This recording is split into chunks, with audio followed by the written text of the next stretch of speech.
ప్రియమైన వాళ్ళారా, ప్రభువైన యేసుక్రీస్తు నామములో ఈ ఉదయకాల సమయాన మీ అందరికీ నా హృదయపూర్వక వందనాలు తెలుపుకుంటున్నాను. ఈ రోజంతా కూడా మీరు చేయబోయే అన్ని విషయాల్లో దేవుని హస్తం మీకు తోడైంది, మీకు జయాన్ని కలుగు చేయనుగాక. 2వ దినవృత్తాంతంలో 15వ అధ్యాయము 7వ వచనం సెలవిస్తుందండి. కాగా మీరు బలహీనులు గాక ధైర్యం వహించి మీ కార్యము సఫలమగును అనేటువంటి మాటను ఇక్కడ మనం చూస్తున్నామండి. ఈరోజు ఈ ఉదయకాల సమయాన దేవుడు నిన్ను నన్ను చూశాను అంటున్నాడు, నా కుమారుడు నా కుమార్తె, మీరు బలహీనులు కాకుండా ధైర్యం వహించుడి, మీ కార్యము సఫలమగును అనేటువంటి మాటను ఇక్కడ చూస్తున్నాం. ప్రియులారా, ఈ యొక్క కొన్నిసార్లు మన జీవితంలో ఏం చేస్తామంటే మనం బలహీన పడిపోతామండి. ఎప్పుడు బలహీన పడిపోతామంటే ఏదో అంటే 1-2 సంగతులు మనము చాలా సంవత్సరాలుగా మనం ప్రయత్నం చేస్తూనే ఉంటామండి. అది బిజినెస్ కానివ్వండి, లేకుంటే వేరే ఏదైనా కానివ్వండి, ఏదో ఒక ప్రత్యేకమైనటువంటి ఒక ప్రాముఖ్యమైనటువంటి ఒక సంగతిని మనము కంటిన్యూస్గా మనము దాన్ని ప్రయత్నం చేస్తూనే ఉంటాము. దానిలో మనం సక్సెస్ చేయాలి, దాన్ని మనం జయం పొందుకోవాలి అని చెప్పి. కానీ ప్రియులారా, మనకు అది చేతికి రావడం లేదు, అందులో ఆశీర్వాదం మనకు దొరకడం లేదు, అందులో ఏ యొక్క ఆశీర్వాదము రావడం లేదు. అందువల్ల మనకి సమయం వ్యర్థమవుతుంది, మన బలం వ్యర్థమవుతుంది, మన డబ్బు వ్యర్థమవుతుంది.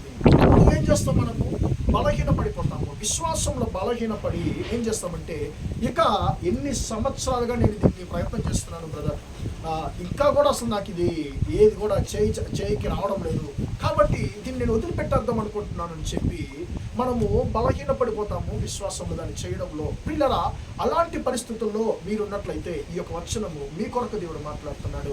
నా కుమారుడా నా కుమార్తె, మీరు బలహీన పడకుండా మీరు ధైర్యపడుడి, దృఢం తెచ్చుకునుడి, మీ క్రియలు సఫలమగును అనేటువంటి మాట దేవుడు నీతో మాట్లాడుతున్నాడు. పిల్లరా, దీని గురించి ఈ వాక్యం చదివినప్పుడు పరిశుద్ధ గ్రంథంలో ఉన్నటువంటి ఇద్దరు గురించి దేవుడు నాకు గుర్తు చేశాడండి. మొట్టమొదటిగా ఇస్సాకు, రెండవది మొర్దెకై. పిల్లరా, మనం ఇస్సాకు గురించి ఆదికాండం 26వ అధ్యాయంలో మనం చూసినట్లయితే దేవుడు అంటున్నాడు, నువ్వు ఈ దేశంలోనే నివాసం చేయి ఇస్సాకు, నేను నిన్ను ఆశీర్వదిస్తాను అంటున్నాడండి. కానీ దేవుడు ఆయన ఆశీర్వదిస్తానని చెప్పిన వెంటనే ఆయన ఆశీర్వదించబడ్డాడా అంటే లేదండి. ఆయన జీవితంలో దేవుని యొక్క వాగ్దానం ఆయన పొందుకున్న తర్వాత ఆయనకు జరిగినవంతా కూడా దేవుని యొక్క వాగ్దానానికి వ్యతిరేకంగానే జరిగాయండి. అంటే అంతా కూడా ఆయన యొక్క మనస్సును బాధ కలిగించేటువంటి సంగతులు ఆపోజిట్గా జరిగాయి. అప్పుడు ఆయన ఆలోచించలేదు, అరే నాకు దేవుడు వాగ్దానం చేసింది వేరు, నా జీవితంలో జరిగేది వేరు అని చెప్పి ఆయన ఆలోచించలేదు, సమస్యలు పోలేదు. ఎందుకంటే ఇస్సాకుకి తెలుసు, వాగ్దానం చేసిన దేవుడు, వాకిచ్చిన దేవుడు, ఆయన వాకు మారని దేవుడు అనేటువంటి విశ్వాసం ఇస్సాకులో ఉందండి. కానీ ఇస్సాకు జీవితంలో ఒక పరిస్థితి మీరు చూసారంటే, తన యొక్క తండ్రి కాలంలో తన తండ్రి దొంగినటువంటి బావిలను శత్రువులు మన్నుతో బూడ్చివేస్తున్నారు. ఈయన మళ్ళీ వాటిని తవ్వుతున్నాడు, మళ్ళీ ఆ బావిలో నీళ్లు వస్తున్నాయి.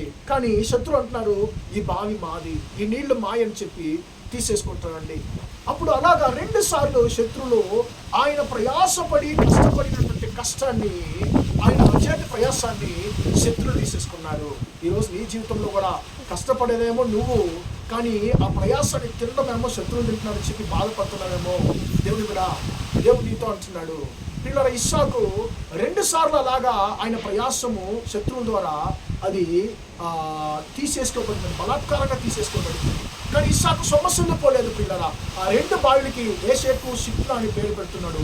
3వ బావి వస్తుంది, ఆ 3వ బావి నుంచి ఎవరు కూడా చక్రం ఆడలేదు, కాబట్టి ఆ బావికి ఆయన అని పేరు పెడుతున్నాడు. పేరుకి అర్థం ఏంటి? వర్తిల్లుట అని అర్థము. కాబట్టి పిల్లరా, నీ జీవితంలో నా జీవితంలో శత్రువుని యొక్క చేతి ప్రయాసాలను తీసేసుకుంటున్నారేమో, నువ్వు సమస్యలు పోతున్నారేమో, కానీ ఏం భయపడద్దు. దేవుడు నిన్ను వర్ధుల చేసేటువంటి దేవుడు నీతో ఉన్నాడు. నీ చేతి క్రియలకు ఆయన ఫలితాన్ని ఇస్తాడు. నీకు విరోధంగా నీ చేతి క్రియలను అపకరిస్తున్నటువంటి శత్రువును దేవుడు నాశనం చేస్తాడు. నువ్వు సమస్యలు పోవద్దు. నీ చేతి యొక్క క్రియలకు ఖచ్చితంగా ఫలముంది, నీ క్రియలో సఫలమగునమని చెప్పి దేవుడు నీతో మాట్లాడుతున్నాడు. ప్రార్థన చేద్దామా? ప్రేమగల మా తండ్రి, దయగల దేవా, ఇంతవరకు ఈ మాటలు విన్న తండ్రి, మీ బిడ్డలు మీరు దీవించండి, ఆశీర్వదించండి తండ్రి. మీ కార్యము సఫలమగునన్న మాట ప్రకారం తండ్రి యేసయ్య, ఇస్సాకు యొక్క జీవితంలో తండ్రి తన యొక్క చేతి క్రియలను శత్రువులు తండ్రి బలాత్కారంగా తీసేసుకున్నారు.